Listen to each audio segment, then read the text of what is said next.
Hey, what's up guys? It's Maxwell and welcome to another video. It's been a long time since I did a video like this, but this is what we call the cold call review. Now, many people ask me all the time, hey Max, do you do one-on-one consultation calls? And unfortunately, I do not have the time, but this is the next best thing. You can submit your call to me and I can review it so everybody out there in YouTube land can get the benefit of you submitting your call to me. And since we're talking about phone calls and since we're talking about calling sellers, there's nothing better than you need is data. If you don't get the right data, you're not gonna get on the phone call. So here goes a word from our sponsor, REI Skip. Using REI Skip is very simple. All you gotta do is register for an account, choose a payment method, upload your list, and you don't have to use any crazy Excel templates. Drag and drop your headers over and press start, and voila, watch the magic happen. What are you waiting for? You want to talk to more sellers? All you need to go is to reiskip.com and register for an account today.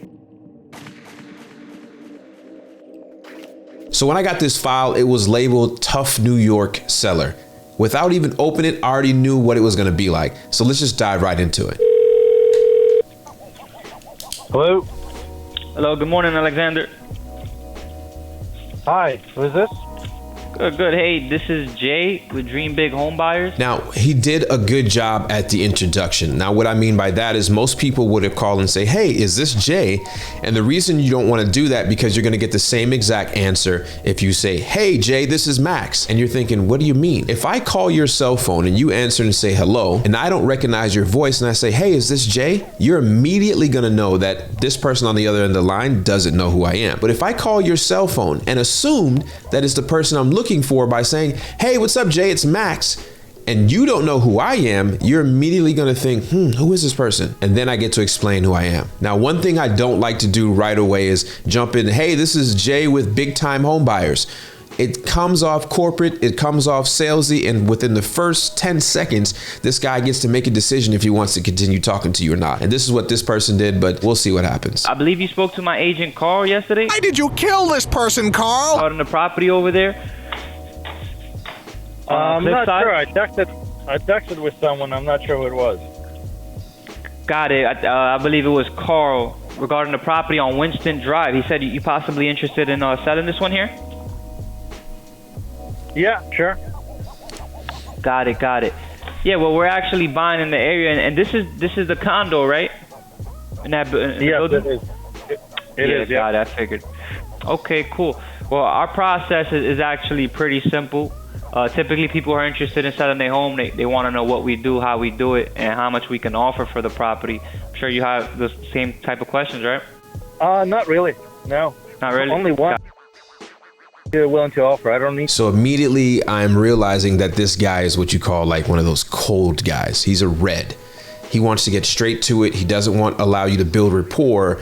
And he's like, look, get straight to it. So a lot of people bring up, hey, we do this, we do that, we do this. I'm sure you got the same type of questions. It's also something I don't like to lead with. I like to be the neighborhood guy. So I'm going to call up, hey, what's going on, Jay? This is Max. Who? Max, hey, look, Jay, I was in the neighborhood and I'm not sure, did you have this house on 123 Main Street? Yeah, I do. Well, are you thinking about selling it? Have you had any recent thoughts about selling that property? You're either going to get a yes or no. But I understand this person has been speaking through text message, so he didn't have to go through that spiel. But you're still going to say, hey, you've talked to one of my colleagues through text message about selling your property. Are you interested in selling? And so this guy goes through the script. And what I can tell now is no matter what this tough guy, Jay from New York, is saying, the gentleman on the phone wants to revert back to a script. He feels like he has to go back to a script. And that's what I'm starting to feel already. I hear you. And I'm not sure if you're a good fit for us yet or if we're a good fit for you. That's why I just have a few questions to ask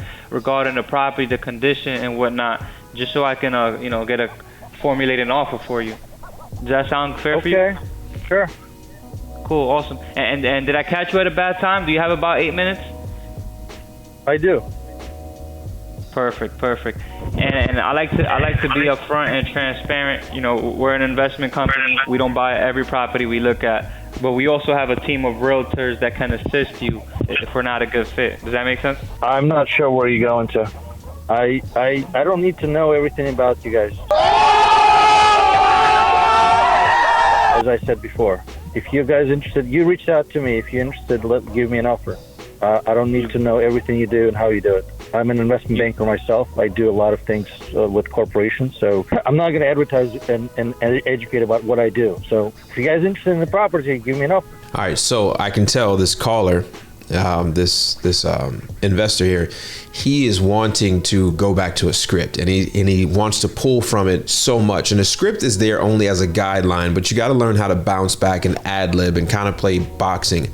Now, one thing I like that Jay or the seller said is that I'm also an investment banker and I do this and do that, and it's great. Now, so what I like to do, if somebody says that they're an expert, I want to talk to them in expert terminology.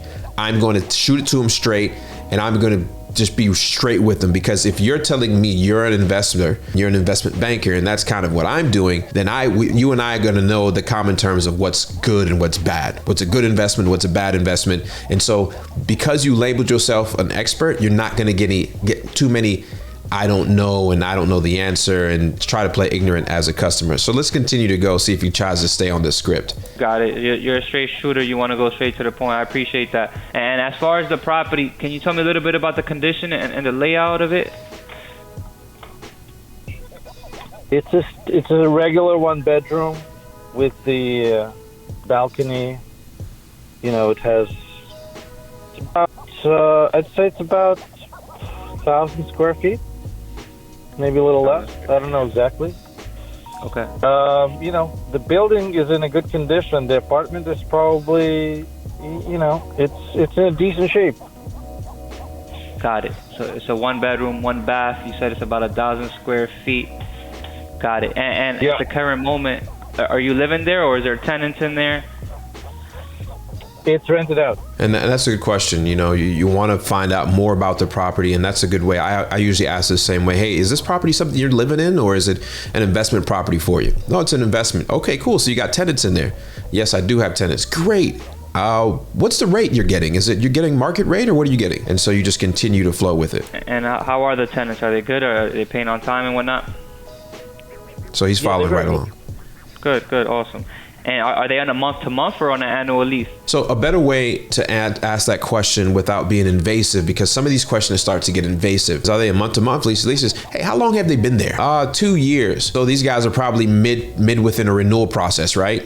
He's going to give you a yes, no, blah, blah, blah, blah, blah. Find out how to ask the same questions, but less invasive. It's a good question. I need to check. They're usually on an annual lease. I need to check when it expires. Got it. So they're on an annual lease. To verify when it expires. And I know as far as the condition, would you say like it's a fair condition if we were to go in there? Because we like to go in there and pretty much, you know, bring everything to 2021 standards, you know, the grays and the whites, the stainless steel. What would you say we have to do to go in there and you know, renovate if we do? I don't really know. Now, I won't allow him to get away with that answer, because Jay said he's an investment banker. So he should know what's going on with this property. Hey, Jake, shoot it to me straight, man. You said that you're an investor. Is this a good buy for an investor? Is this something that you're looking to get retail? And if I do get to buy it, am I going to have to go in there and spend money and get it up to standards of 2021? Or have you recently done repairs? This guy's a red guy, so you got to shoot it to him straight the same way he's shooting it back to you, and that's just the way he communicates. Everyone has different standards.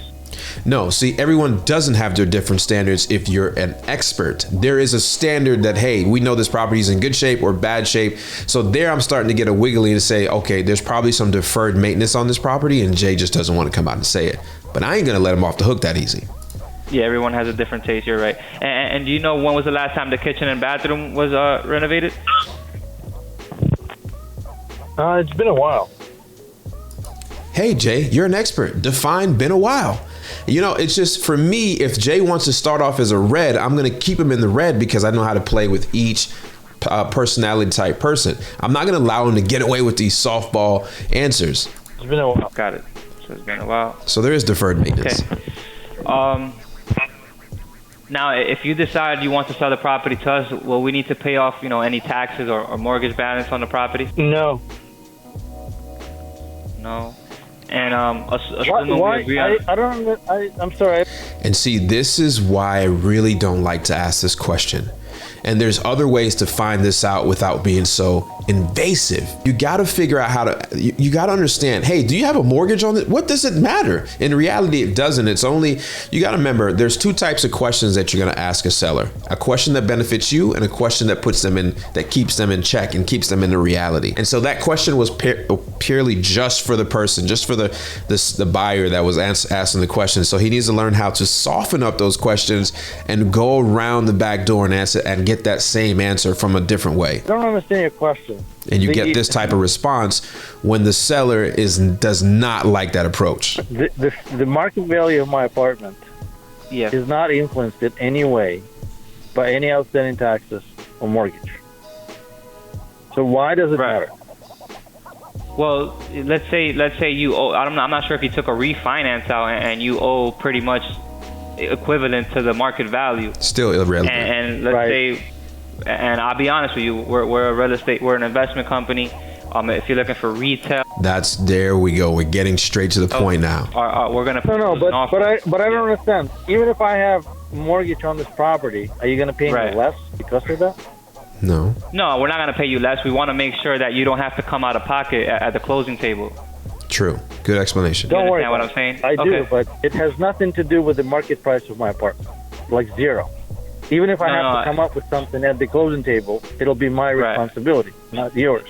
So got it. I don't understand how it makes any difference. No, it doesn't make any difference to the market value. The reason why I ask is because we've come into situations where, the homeowner thought that we were going to pay off the remaining of the mortgage balance, believe it or not.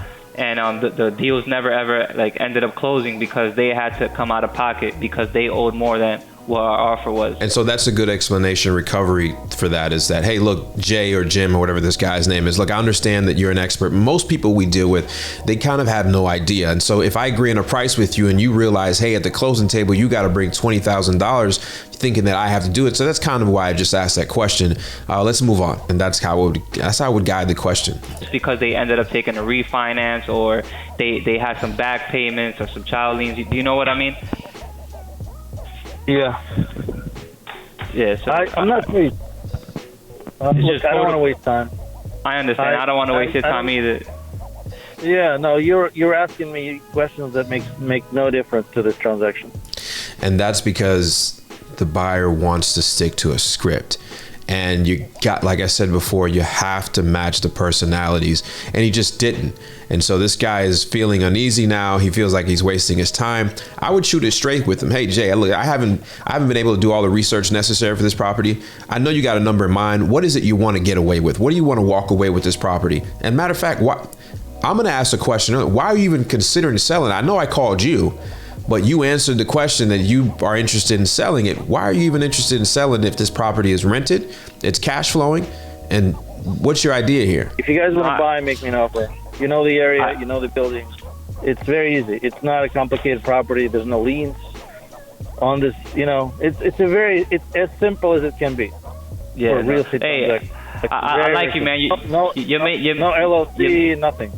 Got it. No, I appreciate that, man. You're making it very simple for me. You can only imagine how many headaches I have to deal with, when we with other property owners and whatnot. So it's just protocol. I gotta ask that. If not, I mean, he's saying the right things, maybe just saying it the wrong way, and say, hey, Jay, I know you're an expert, and some of these questions may be elementary, but you got to understand, I deal with a lot of sellers every single day, and some of these questions are just things that I just jot down notes on. So I apologize if it seems kind of elementary to you. And what you're doing is you're just boosting his ego by saying, hey, I know you're an expert. These are elementary questions. I apologize, but this is just kind of what I go through. My head partner, he would be really upset. But let me get straight to the point. I mean, I'm looking at properties here, actually, that sold within the condo, too. I'm looking at, what's here?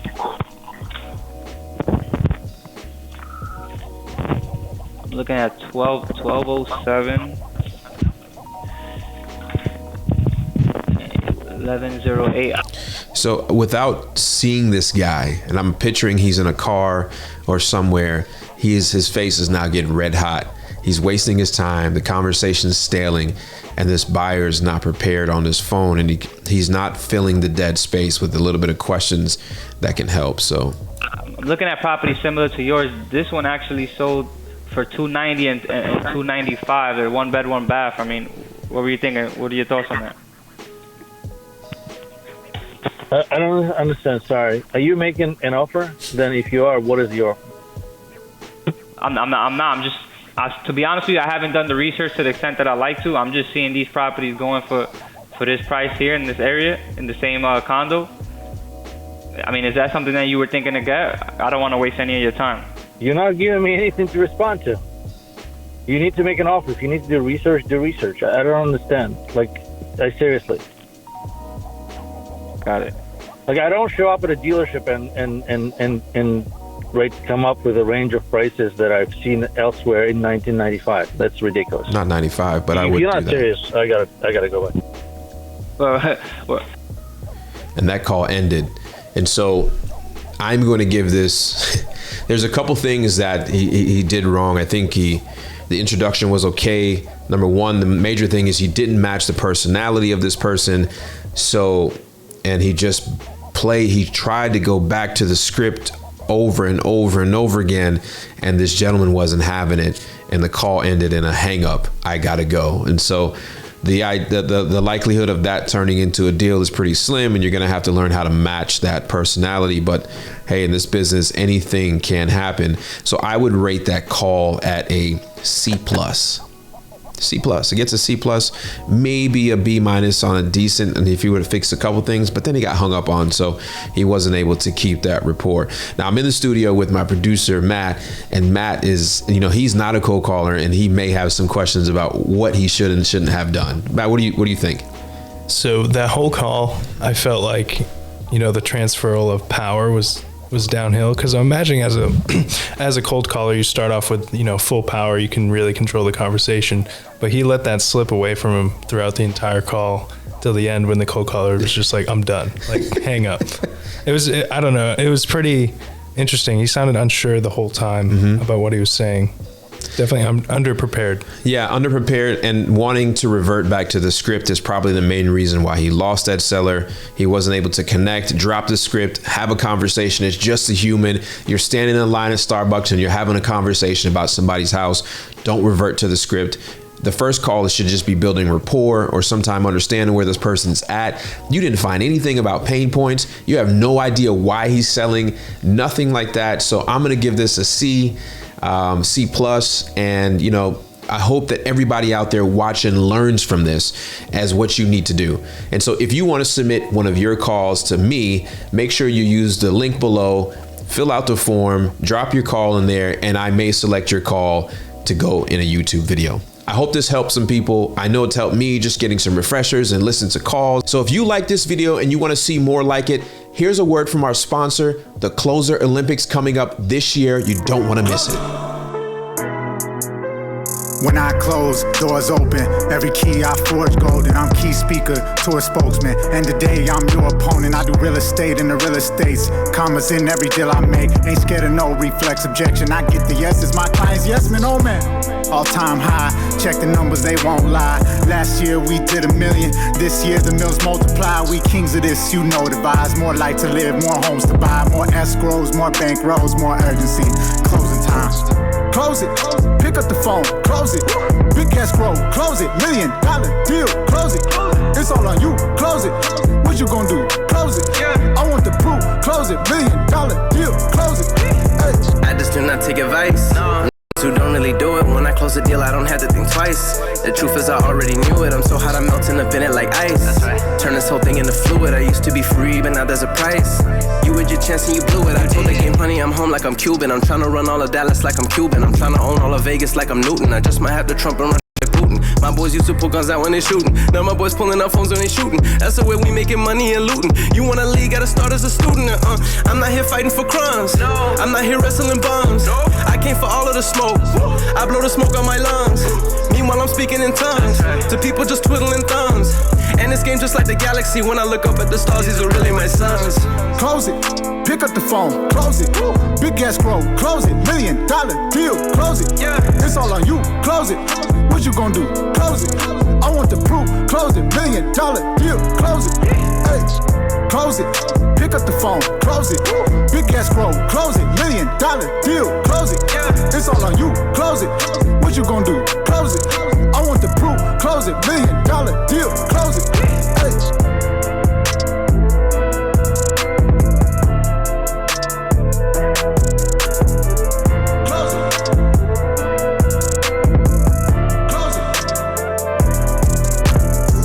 So if you're still watching this video, do me a favor, go in the comments below and tell me, what do you think about the call? What were some of your thoughts? Was there something that he did right or did wrong? And tell me how this person can improve. And like always, if you're still watching, press that like button, subscribe to this channel. It's going to cost you absolutely nothing. Be my friend on YouTube, and I'll see you guys in the next video.